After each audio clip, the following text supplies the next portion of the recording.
Hello friends. आज हम लोग जनवरी 2026 का करंट अफेयर्स कवर करेंगे। इससे पहले हम लोगों ने नवंबर दिसंबर का कर लिया था और उससे पहले देखिएगा तो फिर हम लोगों ने जनवरी से अक्टूबर तक का कर लिया था। ये 72nd बीपीएससी के लिए है, सोलली 72nd बीपीएससी के लिए है। जिस तरीके से हम लोग करंट अफेयर्स करते आ रहे हैं पिछले 2 साल से 70-71 के लिए, सेम फॉर्मेट में हम लोग करंट अफेयर्स को कवर कर रहे हैं। इन सारे सेक्शंस में करंट अफेयर्स हमारा बटा रहेगा। पॉलिटी या current affairs, international relation, economy, reports and indices, environment, science and technology, defence and military exercises, awards, sports, important days and miscellaneous. अब इसमें देखिए बेनिफिट क्या है ना कि जैसे पॉलिटी है तो पॉलिटी में आपका स्टैटिक भी यहाँ से कवर हो जाएगा। करंट तो होगा ही, हम लोग क्या करते हैं कि स्टैटिक का अगर कोई पोर्शन है तो वो भी हम लोग उठा लेते हैं यहाँ से कि आपका एक जगह पे ही कवर हो जाए। जैसे हम लोग देखेंगे बाकी जगह तो क्या होता है, करंट अफेयर्स के नाम पे सीधा सीधा वन लाइनर आपको चिपका दिया जाता है। और जो कि अब आप अगर बीपीएससी का ट्रेंड देखोगे तो वो ट्रेंड अब रहा नहीं कि आप वन लाइनर को पढ़ करके आप बीपीएससी पास कर जाओगे। ये तो मतलब नियरली इम्पॉसिबल है पास करना। तो इसलिए इस तरीके करंट अफेयर्स को फॉलो कीजिए। अगर आप चाहते हैं करंट अफेयर जुड़ना तो आप टेलीग्राम पे आ सकते हैं, टेलीग्राम से आकर के पीडीएफ प्राप्त कर सकते हैं मुझे मैसेज करके। ठीक, तो चलिए हम लोग स्टार्ट करते हैं। देखिए सबसे पहले तो हम लोग पॉलिटी का सेक्शन देखेंगे। डिलिमिटेशन बहुत इंपॉर्टेंट है, इसलिए कि अभी देखोगे तो डिलिमिटेशन का बात हो रहा था और इसी संदर्भ में जो इसी संदर्भ तमिलनाडु जो स्टेट है या फिर जो साउथ के स्टेट है, साउथ के स्टेट में तमिलनाडु ने ज़्यादा आवाज़ उठाया है। तो वह उन लोगों को ऐसा फील होता है कि they will lose the seats in delimitation. अच्छा, डेलिमिटेशन पहले है क्या वो समझिए, जिसे हम लोग परिमिशन कहते हैं हिंदी में, अगर मैं सही नहीं बोल पा रहा हूँ तो। अच्छा देखिए ये होता क्या है कि जैसे लोकसभा का कॉन्स्टिट्यूएंसी है और स्टेट लेजिस्लेटिव असेंबली का कॉन्स्टिट्यूएंसी है, तो इसका कॉन्स्टिट्यूएंसी में जो डिवीज़न होता है ना, ये जैसे कि एक कॉन्स्टिट्यूएंसी में कितना पॉपुलेशन पे वो डिवाइड करते हैं, और भी क्राइटेरिया होता है लेकिन मेनली पॉपुलेशन क्राइटेरिया होता है। तो उसका डिवीज़न से बिहार में का है या फिर कोई भी स्टेट का है तो उसका डिवीज़न, जैसे स्टेट से 243 है तो 243 तो बहुत पहले से हम लोग का चलता आ रहा है। 1971 के सेंसस पे 243 है और अभी अभी तक तो पॉपुलेशन पूरा चेंज हो गया, डेमोग्राफी पूरा चेंज हो गया। तो अभी के डेमोग्राफी के हिसाब से हमारा जो कॉन्स्टिट्यूंट ये स्टेट लेजिस्लेटिव असेंबली है वो रिफ्लेक्ट करना चाहिए, लेकिन वो रिफ्लेक्ट नहीं कर रहा। तो इन सब चीज़ों को लेकर के अच्छा, इसका जो कॉन्स्टिट्यूशनल बैकिंग है वो कहाँ से आता है, तो आर्टिकल 82 में लोकसभा के लिए है और आर्टिकल 170 में स्टेट लेजिस्लेटिव असेंबली के लिए है, division of seat into territorial constituency. अच्छा, कमीशन कितने बार कॉन्स्टिट्यूट हो रखा है भारत में, तो ये बेसिकली 4 बार हुआ है। 4 बार हो चुका है, 1952 में, 1963 में, 1973 में और 2002 में। ये 4 बार हो चुका है, आखिरी बार 2002 में हुआ था। अच्छा, डिलिमिटेशन कमीशन अभी हाल में ही कॉन्स्टिट्यूट हुआ था JNK के लिए, जब वो रीऑर्गेनाइजेशन हो रहा था तो रीऑर्गेनाइजेशन हुआ था तो 2022 में फाइनलाइज किया गया और ऐसा कहा गया कि JNK को 90 कॉन्स्टिट्यूंट असेंबली में बांटा गया, जिसमें कि 43 जो है वो जम्मू में है और 47 जो है कश्मीर में है। इसको VVI लगाइए। यहाँ से क्या है ना, BPSC क्वेश्चन पूछ सकता है कि JNK में कितना बांटा गया, कभी कभी इस तरह क्वेश्चन पूछता है, इसलिए ये इंपॉर्टेंट है, आपको याद रखना है। बाकी आर्टिकल 330 और 332 में रिजर्वेशन वाला है, कौन सा सीट SC के लिए रिजर्व रहेगा, कौन सा ST के लिए रिजर्व रहेगा, ये भी डिलिमिटेशन कमीशन ही करता है। हम लोग हिस्ट्री देख लेते हैं तो हम लोगों ने देखा कि टोटल कितने बार हुआ है, तो 4 बार हुआ है। तो किस किस कॉन्स्टिट्यूशनल अमेंडमेंट एक्ट से हुआ था, तो आखिरी बार जो था वो 87 कॉन्स्टिट्यूशनल अमेंडमेंट एक्ट से था, जिसमें बोला गया था कि delimitation based on 2001 census without altering seat allocation to the each state. मतलब कि जो सीट ऑलरेडी एलोकेटेड है किसी भी स्टेट को वो सीट रहना चाहिए और उसके अलावा उस पर बढ़ा सकते तो बढ़ाना है, कम नहीं करना है किसी का सीट। तो ऐसा बात किया गया था। रोमियो जूलियट क्लॉज हम लोग देख लेते हैं, अभी हाल फिलहाल में सुप्रीम कोर्ट में बहुत न्यूज़ में था। वो बेसिकली हाईलाइट किया गया था कि जो पॉस्को एक्ट है उसका मिसयूज, जैसे मान लीजिए कोई कॉन्सुअल एक्ट हो रहा है तो वो तक ठीक है, तो वहाँ पे क्या होता था कि मिसयूज होता था।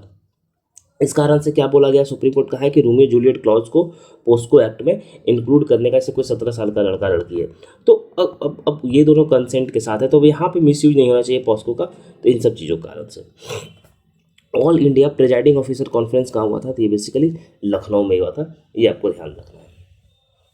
अब हम लोग वन लाइनर की तरफ बढ़ते हैं। First women chief justice of Meghalaya high court कौन है, तो जस्टिस रेवाती मोहिता धीरे। ये बहुत इंपॉर्टेंट है, इसको VVI लगाइए। तो पहले बहुत इंपॉर्टेंट है ये नाम, वो आपसे पूछ देगा कि पहली महिला चीफ जस्टिस कौन बनी है, VVI लगाइए। महाराष्ट्र की पहली वुमेन डिप्टी CM कौन है, तो ये सुनेत्रा पवार है, ये अजित पवार की वाइफ है। अभी हाल फिलहाल में एक पंखुड़ी पोर्टल लॉन्च किया गया किसके द्वारा, तो वुमेन एंड चाइल्ड डेवलपमेंट के द्वारा, बहुत इंपॉर्टेंट है।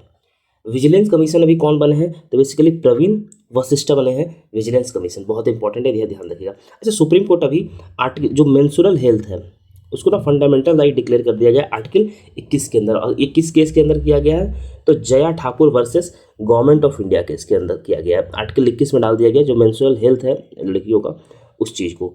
तो ये ध्यान रखिएगा, बहुत इंपॉर्टेंट है, इस तरह का क्वेश्चन बीपीएससी पूछा है पीवाईक्यू अगर आप देखिएगा, तो इसलिए सब ये वीवीआई लगाइए, इसमें इंपॉर्टेंट है, आपको ये अच्छे से करना है।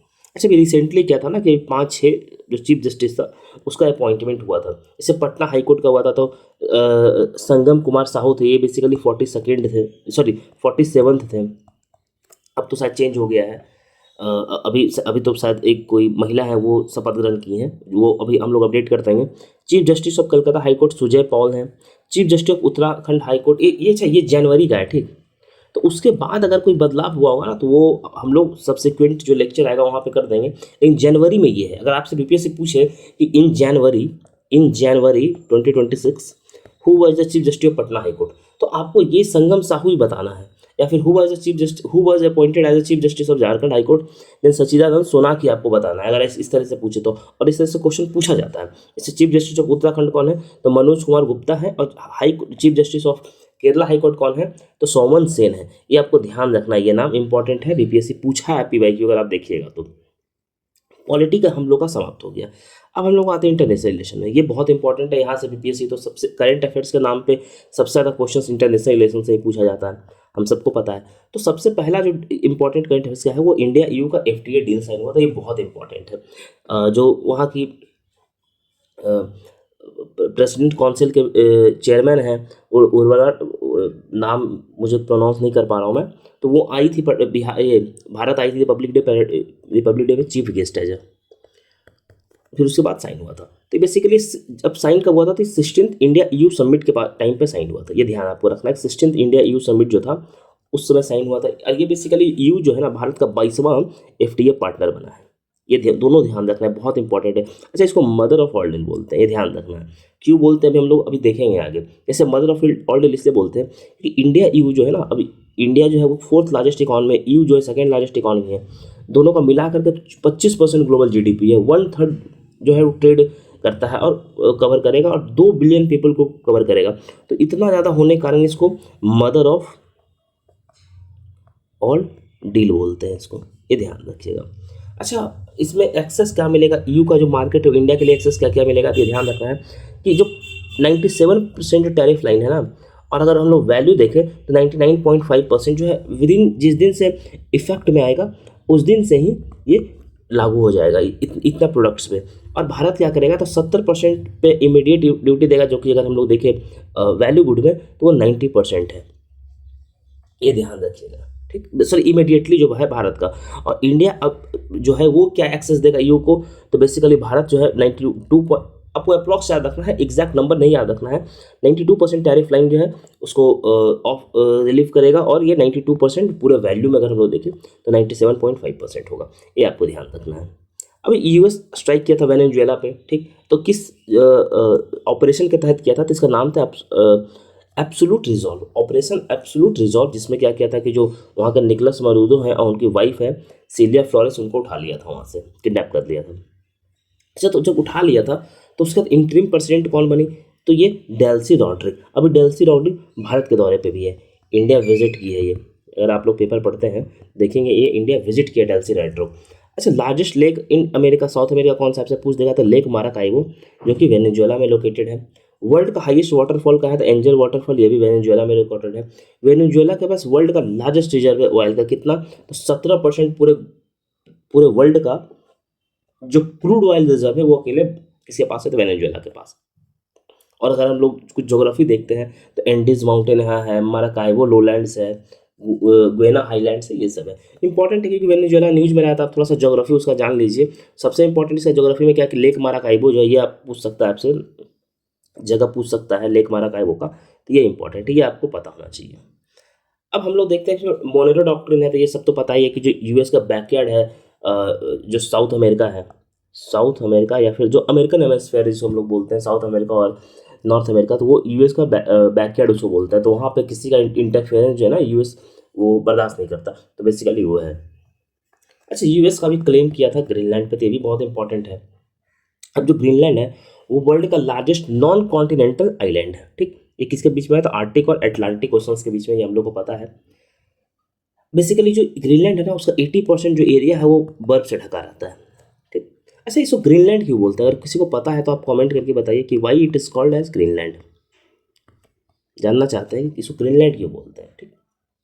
अच्छा, ग्रीनलैंड है क्या, तो इसका बेसिकली जो एक ऑटोनोमस कंट्री है, लेकिन ये आता है किसके अंदर, तो ये डेनमार्क के अंदर आता है। ज्योग्राफी ऐसे अगर बाय ज्योग्राफी देखें तो ये नॉर्थ अमेरिका के क्लोज है, लेकिन अगर पॉलिटिकल किसका सेटअप है तो ये बेसिकली डेनमार्क का सेटअप है, डेनमार्क के अंदर आता है, ये आपको ध्यान रखना है। बाकी वही ग्रीनलैंड का वो इंटरनल अफेयर जो है वो मैनेज करता है ग्रीनलैंड, और बाकी जो डेनमार्क है वो फॉरेन पॉलिसी, डिफेंस और करेंसी मैनेज करता है। तो आपसे पूछ सकता है कि ग्रीनलैंड किसका ऑटोनोमस टेरिटरी है, और आपको 4 ऑप्शन दे देगा, इसमें डेनमार्क आपको लगाना है। बाकी यही इंपॉर्टेंट था, इससे ज़्यादा इंपॉर्टेंट नहीं है। अच्छा, यू जो अभी है, सॉरी यूनाइटेड स्टेट जो है वो बहुत सारा ऑर्गेनाइजेशन से विड्रॉ किया है, जैसे जैसे मतलब कि 35 नॉन यूएन ऑर्गेनाइजेशन और 31 यूएन एंटिटी से, मतलब टोटल आप मिला ले तो 35 और 31, टोटल 66 ऑर्गेनाइजेशन से एग्जिट किया है। कुछ इंपॉर्टेंट हम लोग देख लेते हैं कि पूछ सकता है, जैसे UNFCCC हो गया, पेरिस क्लाइमेट एग्रीमेंट हो गया, सोलर अलायंस हो गया जो भारत का है, IRENA से विड्रॉ किया, WHO से किया, UNPF से किया है, UN वुमेन से किया है, UNHRC से किया है, UNCTAD से किया और यूनेस्को से किया। ये सब इंपॉर्टेंट ऑर्गेनाइजेशन है जिससे कि यूएस जो है वो एग्जिट किया है। तो ये आपको ध्यान रखना है, आपसे 4 ऑप्शन दे देगा, बोल देगा किस किस ऑर्गेनाइजेशन से यूएस एग्जिट किया है। तो बड़ा बड़ा जो ऑर्गेनाइजेशन है, फेमस ऑर्गेनाइजेशन है, उसको याद रखना है। बाकी छोटा ऑर्गेनाइजेशन तो आपको याद रखना पॉसिबल नहीं है कि उतने सारे नाम याद रखें। बोर्ड ऑफ पीस गाजा के लिए बना था, बहुत इंपॉर्टेंट है। ये बेसिकली सितंबर में बना था, इसको फॉर्मली स्टैब्लिश कब किया गया था, तो 56 वर्ल्ड इकोनॉमिक फोरम जब जनवरी में हो रहा था डावोस में, स्विट्जरलैंड में, वहाँ किया गया था। ये बेसिकली गाजा पीस प्लान पे बेस्ड है, 20 पॉइंट जो पीस प्लान था उस पर बेस्ड है। और ये किस यूएन रेजोल्यूशन से बैक्ड है, तो यूएनएससी का जो रेजोल्यूशन 2803 था वो बैक करता है इसको, गाजा को, जो बोर्ड ऑफ पीस है। लेकिन इसमें थोड़ा सा ट्रम्प क्या किया ना, ट्विस्ट कर दिया। ट्रम्प इसको बोल दिया कि वो जीवन भर चेयरमैन वही रहेगा, जब तक ट्रम्प जिंदा है तब तक वो बोर्ड ऑफ पीस का चेयरमैन रहेगा। बोर्ड ऑफ पीस का मेंबरशिप लेने के लिए आपको पैसा देना पड़ेगा, अगर परमानेंट मेंबरशिप चाहते हैं तो आपको $1 बिलियन कंट्रीब्यूशन करना पड़ेगा। तो ये सब जो कुछ कुछ था ना, ऊपर से जो ट्रम्प उसका एग्जीक्यूटिव में अपॉइंटमेंट किया था वो सब अपना ही लोगों को किया था, तो ये सब एक दिक्कत था, ये आपको ध्यान रखना है। बाकी इंडिया इसका एज अ ऑब्जर्वर था, मेंबर इसका इंडिया नहीं है, ये आपको ध्यान रखना है। India is not a member. Paxil का इंपॉर्टेंट है क्योंकि भारत अभी पैक्सिल्का को ज्वाइन कर लिया है। कब किया था, तो इंडिया AI समिट जब हुआ था तो पैक्सिल्का को भारत ज्वाइन कर लिया था। बेसिकली क्या है, तो एक इनिशिएटिव यूएस लेड जिसमें कि जो टेक्नोलॉजी है और सेमीकंडक्टर है या फिर जो क्रिटिकल टेक्नोलॉजी, इन सब का एक सप्लाई चेन बनाने का बात किया गया। मेंबर्स कौन कौन सा है, तो यूएस है, जापान है, ऑस्ट्रेलिया है, नीदरलैंड है, साउथ कोरिया, सिंगापुर है, इजराइल है, यूनाइटेड किंगडम है, कतर है, UAE है। ये मेंबर आपको याद रखना है।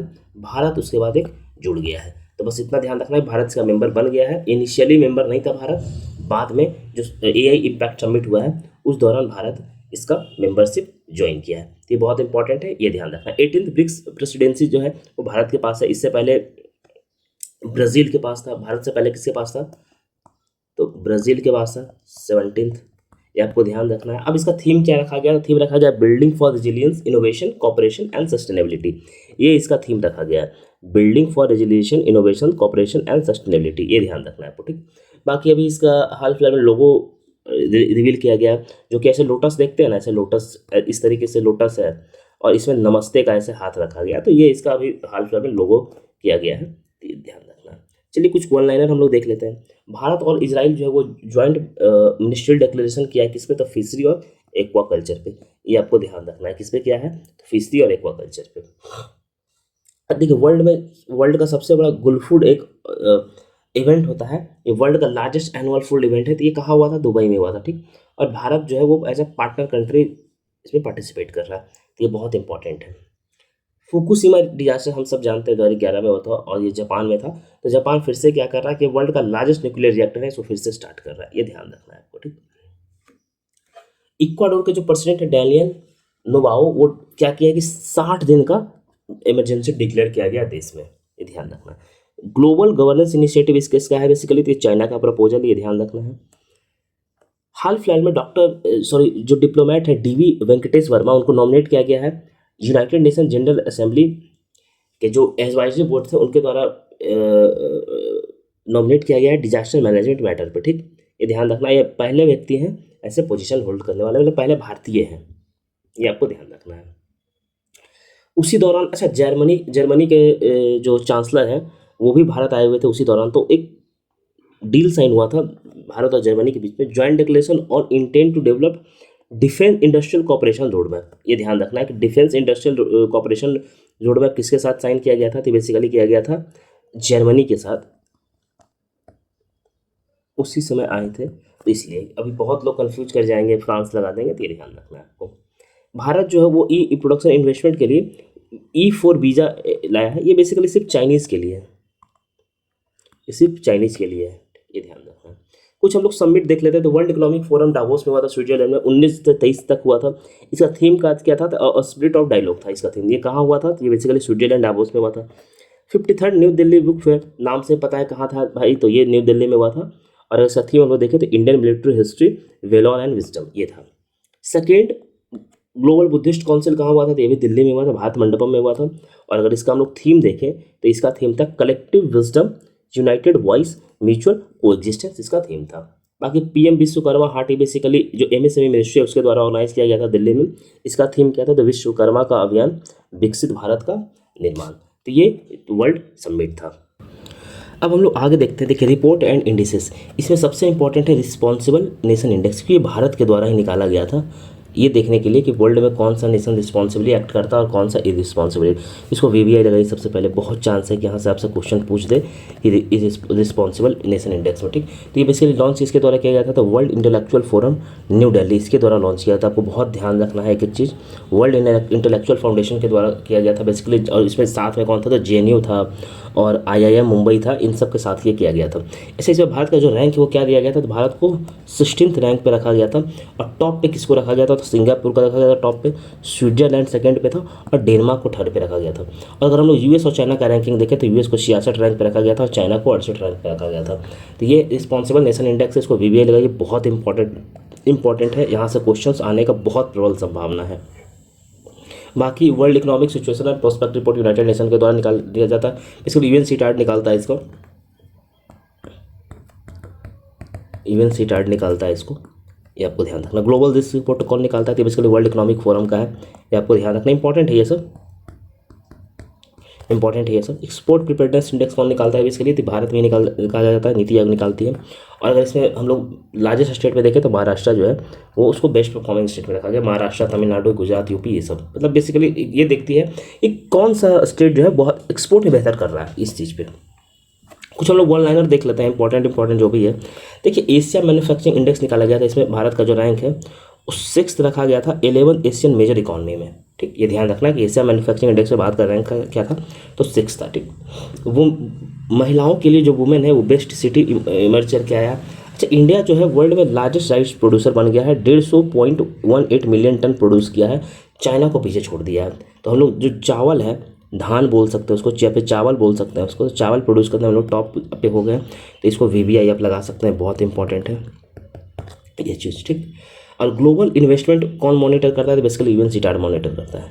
चलिए अब हम लोग आगे देखते हैं, इकोनॉमिक में देख लेते हैं। देखिए कंज्यूमर प्राइस का रिवीजन हुआ है, ठीक। बेसिकली कंज्यूमर प्राइस के बारे में समझ लेते हैं, तो वैसा प्राइस जो कि आप कंज्यूम कर रहे हैं, मतलब आपके पास कोई प्रोडक्ट पहुंच रहा है, कोई भी सर्विसेज पहुंच रहा है, तो वो आप कंज्यूम करें तो वो उसमें प्राइस क्या है, ठीक। तो उसका जो रिव्यू होता है कंज्यूमर प्राइस इंडेक्स में होता है, जो इन्फ्लेशन मेजर होता है। अच्छा, कंज्यूमर प्राइस में क्या होता है ना, गुड्स एंड सर्विसेज दोनों होता है, लेकिन WPI जो होता है उसमें सिर्फ गुड्स होता है। बेसिक डिफरेंस है, याद रखना है, लोगों को पता नहीं रहता है। अच्छा, रिलीज किसके द्वारा किया जाता है, तो ministry of statistics programmes and implementation, MOSPI इसको रिलीज करती है। जो नया बेस ईयर है वो 2024 कर दिया गया है, बहुत इंपॉर्टेंट है, इसको VVI लगाइए। आपसे पूछ देगा कि नया बेस ईयर कौन सा रखा गया है और आप कन्फ्यूज कर जाइएगा, इसको VVI लगाइए,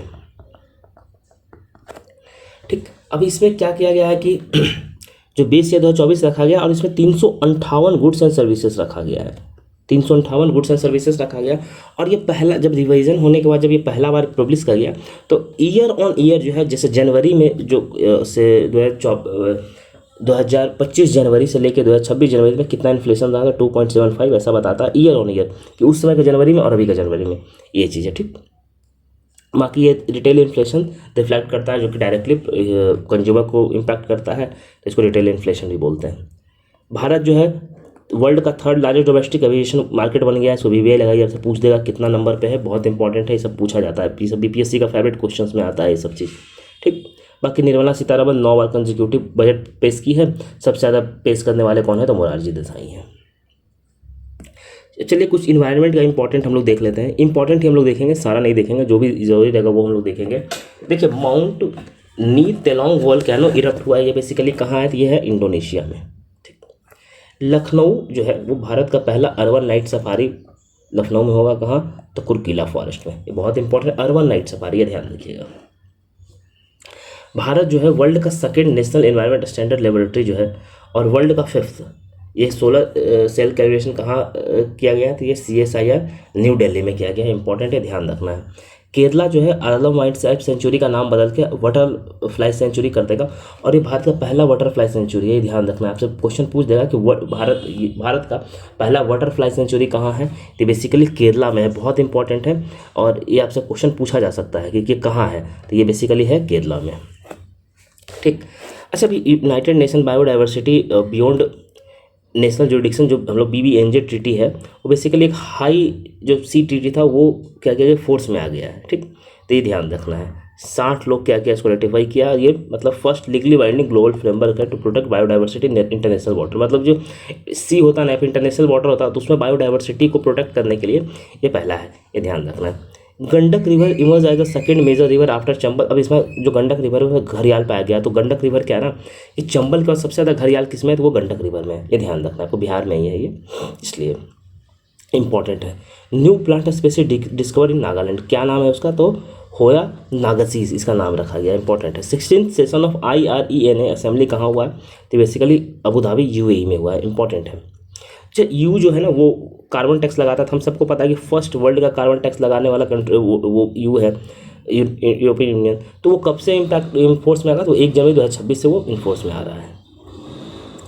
अभी मोदी जी जो है वो काजीरंगा एलिवेटेड कॉरिडोर प्रोजेक्ट है जो कि इनॉग्रेट किए थे, तो किसके लिए, तो वाइल्ड लाइफ का सेफ मूवमेंट के लिए, कि जो भी वाइल्ड लाइफ है, जैसे कि हाथी हो गया या फिर शेर हो गया, बाघ हो गया, कोई भी कुछ भी है। वैसे तो मुझे नहीं लगता कि शेर असम में पाया भी जाता है, लेकिन बाघ ये सब का जो मूवमेंट है वो ठीक से हो, भालू वालू का, ये आपको ध्यान रखना है। ICGS समुद्र प्रताप ये क्या है, तो ये इंडिया का पहला इंडिजियसली बनाया गया पॉल्यूशन कंट्रोल वेसल्स है, ये आपको ध्यान रखना है। कहाँ कमीशन हुआ है, तो बेसिकली गोवा में हुआ, बहुत इंपॉर्टेंट है। इसको VVI लगा सकते हैं आप, यहाँ से क्वेश्चन पूछा जा सकता है, इसको VVI लगाइए। India become the first country in the world to commercially produce biovitamin in road construction. Road construction में बायोविटामिन प्रोड्यूस करने वाला भारत जो है वो पहला कंट्री बना है। ठीक, ये ध्यान रखना है। India submits Meghalaya living root bridge को। अब जैसे मेघालय में आप देखते हो ना फोटो वोटो या रील्स में देखते हो कि मेघालय में क्या है ना, कि पेड़ है और ऐसे ऐसे रूट है, ये पेड़ है बहुत विशाल पुराना पेड़ है, ऐसे ऐसे रूट है, लोग रूट पे ही चलते हैं। जो पेड़ का जो रूट है ना वो बहुत दूर दूर तक फैला हुआ है, एक दूसरे से कनेक्टेड है। तो जंगलों में क्या है, इसी पे ऐसा ना एज अ ब्रिज काम करता है। तो उसको क्या किया गया कि वर्ल्ड का ये टूरिस्ट प्लेस है, तो इसको यूनेस्को का वर्ल्ड हेरिटेज स्टेटस में डाला गया था। सबसे पहले तो आपसे पूछ देगा कि लिविंग रूट ब्रिज किस स्टेट का यूनेस्को वर्ल्ड हेरिटेज स्टेटस में सबमिट किया गया, अभी मिला नहीं है, उसको सबमिट किया गया, तो वो हो जाएगा मेघालय। अच्छा, रामसर साइट हम लोग देख लेते हैं। तो पटना बर्ड सेंचुरी कहाँ है, तो बेसिकली उत्तर प्रदेश में, ये पटना में नहीं है, बिहार में नहीं है, आपको ध्यान रखना है। चारी धान वेटलैंड रिजर्व क्या है, तो ये कच्छ डिस्ट्रिक्ट गुजरात में है, ये आपको ध्यान रखना है। देखते हैं साइंस एंड टेक्नोलॉजी में। देखिए, PSLV 662 मिशन जो था वो क्या किया था, फेल कर गया था 3rd स्टेज में इसका। ठीक, तो बहुत इंपॉर्टेंट है, किसका था, तो इसरो का था। आपसे बस आपको इतना याद रखना है, PSLV 662 मिशन फेल किया था, इसको EOS-N1 मिशन भी कहते हैं, आपको यही नाम याद रखना है, बस हो सकता है आपसे पूछ दे। अच्छा, आर्टेमिस 2 मिशन है, ये बेसिकली क्या करेगा कि इंसान को चंद्रमा पे लेके जाएगा। ये किसका मिशन है, तो ये बेसिकली नासा का मिशन है। किसका मिशन है, ये बेसिकली नासा का मिशन है। कुछ हम लोग वन लाइनर देख लेते हैं। ये पिक्सल है ना, जैसे भारत का है पिक्सल LED कंसोर्टियम, वो बेसिकली साइन किया है किसके साथ एग्रीमेंट, तो इनर स्पेस के साथ साइन किया है। To build and operate Bharat का पहला, ये ध्यान रखें, भारत का पहला, इंडिया का first national earth observation constellation, ये कौन किया है? तो ये बेसिकली किया है पिक्सर। ये आपको ध्यान रखना, भारत का पहला नेशनल अर्थ ऑब्जर्वेशन कॉन्स्टलेशन किसके साथ एग्रीमेंट साइन किया गया? तो इनस्पेस के साथ। ये बहुत इंपॉर्टेंट है, आपको ध्यान रखना है। अच्छा, वर्ल्ड इकोनॉमिक फोरम जो अनाउंस किया है 5th industrial revolution centre globally, तो ये कहाँ है? एक तो आंध्र प्रदेश में है, ठीक, आंध्र प्रदेश में है। इसके अलावा कहाँ कहाँ है? तो एक मुंबई और तेलंगाना में, तीनों ध्यान रखना है, आंध्र प्रदेश, मुंबई, तेलंगाना। ये अभी रिसेंटली कहाँ अनाउंस किया गया? तो आंध्र प्रदेश में किया गया, बहुत इंपॉर्टेंट है, इसको वीवीए लगाइए, इसको वीवीए लगाइए, यहाँ से क्वेश्चन पूछा जाता है। परम शक्ति कहाँ लॉन्च किया गया? तो आईआईटी मद्रास में लॉन्च किया गया, बहुत इंपॉर्टेंट है। इसके साथ भारत का पहला लेग्ड मोबाइल मैनिपुलेटर कहाँ किया गया? तो बेसिकली जो स्कॉर्प है ना वो है, और ये डेवलप किसके द्वारा किया गया है? तो डीप टेक एक स्टार्टअप है, टेरा रोबोटिक्स के द्वारा डेवलप किया गया। भारत का पहला लेग्ड मोबाइल मैनिपुलेटर का नाम क्या? तो स्कॉर्प, SCORP, डेवलप किससे किया गया? टेरा रोबोटिक्स के द्वारा, ठीक। अब यूएस का FDA जो है अप्रूव किया पहला ओरल पिल, किसके लिए? तो एनीमिया के लिए, ये ध्यान रखना है, एडल्ट विथ थैलेसेमिया। इसका नाम क्या है? तो मीटापिट, MITA, मीटा पाइवर्ट, ये इसका नाम है, ये ध्यान रखना है। भारत जो है वो निपा वायरस का 2 केस का कंफर्म किया था वेस्ट बंगाल में। अब हम लोग आगे बढ़ते हैं, अवार्ड्स देखते हैं। देखिए पद्मा जो अवार्ड्स है बहुत सारा कैटेगरी में दिया जाता है, और ये इतना मतलब सारा इंपॉर्टेंट नहीं, जैसे अब इंपॉर्टेंट तो सारा है, लेकिन अब मान लीजिए पद्मश्री कितना को मिला है? 113 को मिला। तो बेसिकली आप क्या करो कि जो 5 पद्म विभूषण अवार्ड मिला है वो नाम याद रखो बहुत अच्छे तरीके से, और 13 पद्म भूषण जो अवार्ड मिला है वो बस ध्यान रखना है। पद्म विभूषण बहुत अच्छे से याद रखना है। तो बेसिकली सबसे पहला नाम क्या है? 5 लोगों को मिला। और सबसे पहले तो ये याद रखना है कितने लोगों को पूरा पद्म अवार्ड मिला है? ये पूरे 131 लोगों को मिला है, ये ध्यान रखना है, ठीक, इंपॉर्टेंट है। तो अब इसमें जो पद्म अवार्ड मिला उसमें सबसे पहला नाम किनका है? तो धर्मेंद्र का है। ये बेसिकली कहाँ से थे? तो महाराष्ट्र से थे। इनको आर्ट के फील्ड में मिला। धर्मेंद्र जिनका देहांत हो गया, इनको मरणोपरांत मिला था। श्री केटी थॉमस जो है ये पब्लिक अफेयर्स में इनको दिया गया। ये कहाँ के हैं? तो ये केरला के हैं। MSN राजम ये आर्ट फील्ड से बिलोंग करते हैं, और ये कहाँ से, किस स्टेट से थे? तो उत्तर प्रदेश से थे। श्री P नारायणन, इनका फील्ड कौन सा था? तो लिटरेचर एंड एजुकेशन था, और ये किस स्टेट से बिलोंग करते थे? केरला से। और श्री VS अच्युत नंदन, ये बेसिकली किस फील्ड से बिलोंग करते थे? पब्लिक अफेयर से। अगर स्टेट पूछा जाए तो केरला। तो इन्हें ये नाम आपको याद रखना है, ये 5 नाम आपको याद रखना है। इसके अलावा पद्म विभूषण है तो ये अलका याग्निक थे, आर्ट से थे। भगत कोश्यारी हैं, ये बेसिकली पब्लिक अफेयर से थे। एक कालपत्ती रामास्वामी तमिलनाडु से थे। तो ये सब नाम एक बार आप खुद से पढ़ लीजिएगा एक बार, और आपको दिमाग में बस रखना है। बाकी बिहार से जो पद्मश्री का विनर थे, बिहार से जो 3 लोग को मिला था, श्री भरत सिंह भारती, ये बेसिकली आर्ट फील्ड से बिलोंग करते थे। ये किस स्टेट से थे? बिहार से थे। वो हम लोग देख ही रहे कि बिहार के ही हैं। श्री विश्व बंधु ये आर्ट से थे, ये भी बिहार से थे। और श्री गोपाल जी त्रिवेदी ये साइंस एंड इंजीनियरिंग बैकग्राउंड से थे। ये आपको ध्यान रखना है। बाकी हम लोग आगे देखते हैं कि देखिए अब मोजाम्बिक के एक राइट एक्टिविस्ट है, ये इनका नाम है क्या? तो ग्रेसा माइकल, इनको इंदिरा गांधी पीस प्राइज मिला है, इंपॉर्टेंट है, इसको वीवीए लगाइए। इनको क्या मिला है? तो इंदिरा गांधी पीस अवार्ड मिला है किनको? तो ग्रेसा माइकल को, इनको पीस प्राइज मिला है, बहुत इंपॉर्टेंट है। बाकी इसमें देख लीजिएगा। हम लोग स्पोर्ट्स में आ जाता है। नेशनल बॉक्सिंग चैंपियनशिप हुआ था, कहाँ हुआ था? बेसिकली ये नोएडा में हुआ था। कहाँ हुआ था? तो ये बेसिकली नोएडा में हुआ था। वेन्यू आपको याद रखना। अब इसमें भारत जो है वो गोल्ड जीता था, ठीक। तो 5 कैटेगरी में गोल्ड जीता था, ये हमको ध्यान रखना। तो जो महिला थी मानसिक हुड्डा, वो 48 केजी में जीती थी। लोवनीना बोरोगिन जो है वो 75 केजी में जीती थी। पूजा रानी जो है 80 केजी में जीती थी। विश्वनाथ सुरेश जो है 50 केजी में जीते थे। जादू मनी सिंह जो है वो 55 केजी में जीते थे। और सुमित कुंदू जो है वो 75 केजी में जीते थे। तो ये नाम आपको ध्यान रखना है। नेशनल बॉक्सिंग चैंपियनशिप कहाँ हुआ था? नोएडा में हुआ था। और ये 6 लोग जो हैं गोल्ड जीते थे। भारत का जो तरफ से 6 लोग जो हैं ये गोल्ड जीते थे। सेकेंड खेलो इंडिया बीच गेम्स कहाँ होगा? तो ये होगा दीव में, खोला बीच में। टॉप स्टेट कौन किया था? कर्नाटका किया है। मैस्कॉट क्या है? तो इसका पेरल्स द डॉल्फिन इसका मैस्कॉट है, ये ध्यान रखना है बस आपको। विराट कोहली जो है 28 रन बनाने वाले फास्टेस्ट प्लेयर बन गए हैं किसी भी फॉर्मेट में, सब मिला करके सबसे तेज बनाने वाले विराट कोहली बने हैं। कुछ इंपॉर्टेंट डेज हम लोग देख लेते हैं। 9 जनवरी हम सबको पता है प्रवासी भारतीय दिवस मनाया जाता है। 10 जनवरी को वर्ल्ड हिंदी डे मनाया जाता है। 6 जनवरी को नेशनल सिद्धा डे मनाया जाता है, जिसका थीम रखा गया सिद्धा फॉर ग्लोबल हेल्थ। बाकी 16 जनवरी को स्टार्टअप डे मनाया जाता है, तो ये सब हम लोग सबको पता है। बाकी 23 जनवरी हाल फिलहाल में स्टार्ट किया गया नेशनल नेताजी सुभाष चंद्र बोस जयंती मनाने का, जिसको पराक्रम दिवस भी हम लोग बोलते हैं। 25 को नेशनल वोटर डे मनाया जाता है। आपको ध्यान रखना है, माई इंडिया माई वोट इसका थीम है, ये ध्यान रखना है। बाकी 26 जनवरी को रिपब्लिक डे मनाया जाता है। स्वतंत्रता का मंत्र वंदे मातरम, समृद्धि का मंत्र आत्मनिर्भर भारत इसका थीम था, ये आपको ध्यान रखना है, थीम बहुत इंपॉर्टेंट है। यहाँ से हो सकता है एक आध क्वेश्चन आपको दिख जाए। हम लोग थोड़ा सा 77 रिपब्लिक डे का कुछ की हाईलाइट्स देख लेते हैं, ठीक है। सबसे पहले तो थीम क्या था, तो स्वतंत्रता का मंत्र वंदे मातरम एंड समृद्धि का मंत्र आत्मनिर्भर भारत। और ये इसलिए रखा गया था कि 150 साल वंदे मातरम का हो रहा था, तो इसी कारण से इसे रखा गया था। उस 16 वंडर लैंड जो है वो चीफ गेस्ट थे, जो हम लोगों ने इकोनॉमिक जो भारत का EU के साथ FTA साइन हुआ था, तो हम लोग डिस्कस किया था। एंटोनियो कोस्टा जो है वो यूरोपियन काउंसिल के प्रेसिडेंट है। तो बेसिकली ये दोनों चीफ गेस्ट थे, ये ध्यान रखना है, दोनों का नाम आपको ध्यान रखना है, चीफ गेस्ट थे। और बेस्ट टैबुला जो था महाराष्ट्र का मिला था गणोत्सव को।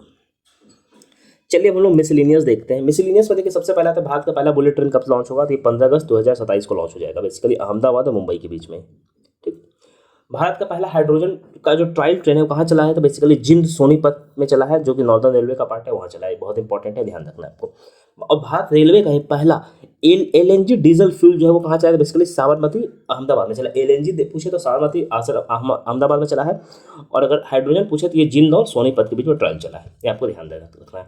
अच्छा, तेलंगाना असेंबली जो भी हाल फिलहाल में जो वहाँ का पॉलिसी था, 2 चाइल्ड पॉलिसी था, पंचायती राज का इलेक्शन लड़ने के लिए कि 2 बच्चा होगा तभी आप लड़ सकते हैं, ज़्यादा होगा नहीं, तो उस नॉर्म को खत्म कर दिया है, ये आपको ध्यान रखना है। अच्छा, यूनेस्को वर्ल्ड हेरिटेज जो सेंटर है वो क्या क्या है कि जो उड़ीसा का जो बुद्धिस्ट डायमंड ट्रायंगल है, NCERT पढ़ोगे तो आपको दिखेगा, ललित गिरी, उदयगिरी, रत्नागिरी, बुद्धिस्ट ट्रायंगल इसको बोलते हैं, उसको टेंटेटिव लिस्ट में इंक्लूड कर लिया गया। बहुत इंपॉर्टेंट है, इसको VVI लगाइए, बहुत इंपॉर्टेंट है, क्वेश्चन यहाँ से पूछ देगा। अभी गवर्नमेंट जो है 2023 तक बाल विवाह मुक्त कैंपेन चला रही है, बाल विवाह को खत्म करने के लिए। इंडियन रेलवे बिकम द सबसे लार्जेस्ट इलेक्ट्रीफाइड रेलवे नेटवर्क कौन बन गया, तो वो भारत रेलवे बन गया, बहुत इंपॉर्टेंट है।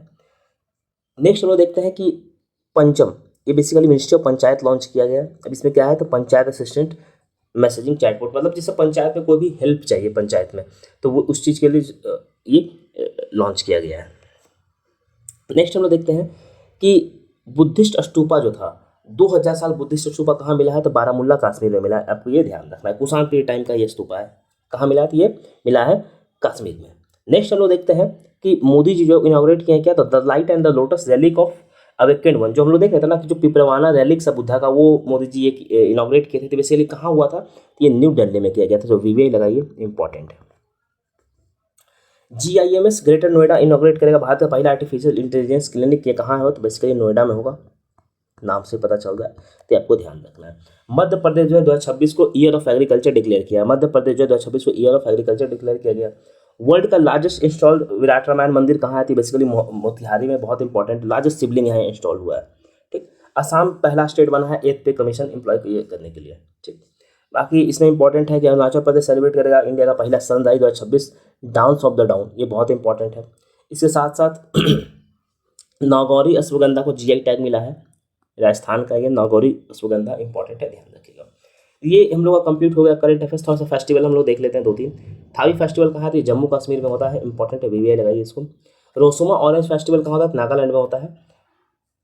स्पीतु बुस्तर फेस्टिवल कहाँ था, लद्दाख का है। बोदा त्यौहार कहाँ है, तो ये हिमाचल प्रदेश का है। बिहू असम का है, और भोगी जो है वो तमिलनाडु एंड तेलंगाना के फेस्टिवल था, ये आप खुद से भी रीडिंग दे सकते हैं। तो ये आपका करंट अफेयर्स कंप्लीट हो गया। अगर आप करंट अफेयर्स से जुड़ना चाहते हैं तो अधिकारी ग्राम का जो टेलीग्राम चैनल है ये आपको कहाँ मिलेगा, तो कमेंट में जाइए, वहाँ पे लिंक आपको मिल जाएगा, या फिर डिस्क्रिप्शन में भी आपको लिंक मिल जाएगा, आप वहाँ से जाकर के अधिकारी ग्राम के चैनल से जुड़ सकते हैं। कोई भी डाउट्स हो, कोई भी प्रिपरेशन से रिलेटेड डाउट्स हो, तो आप हम लोग सब कुछ कवर करते हैं वहाँ पे। अगर आप नए हैं तो आप जाके एक बार एक्सप्लोर कीजिए। और आपको ये करंट अफेयर्स का PDF है, ये आपको टेलीग्राम पे मिल जाएगा। बेसिकली करंट अफेयर्स का PDF वो पेड है, तो आपको कुछ सर्टेन अमाउंट पे करना पड़ेगा, तो आपको फिर हम लोग करंट अफेयर बैच में इन्वॉल्व कर लेंगे, जहाँ आपको बहुत बेनिफिट मिलेगा। 1500 प्लस MCQs हम लोग कर रहे हैं। करंट अफेयर्स जो है वो डिस्कशन अभी हम लोग स्टार्ट करने वाले हैं, डेली डिस्कशन करंट अफेयर्स का हम लोग स्टार्ट करने वाले हैं रात में। हर साल करते हैं, पिछले 2 साल किए हैं, इस बार भी किए हैं। आप हमारा स्ट्राइक रेट जाकर चेक कर सकते हैं, one of the best strike rate है करंट अफेयर्स के मामले में। क्यों है, क्योंकि हम लोग सोनली 72nd BPSC पे करंट अफेयर्स लाते हैं।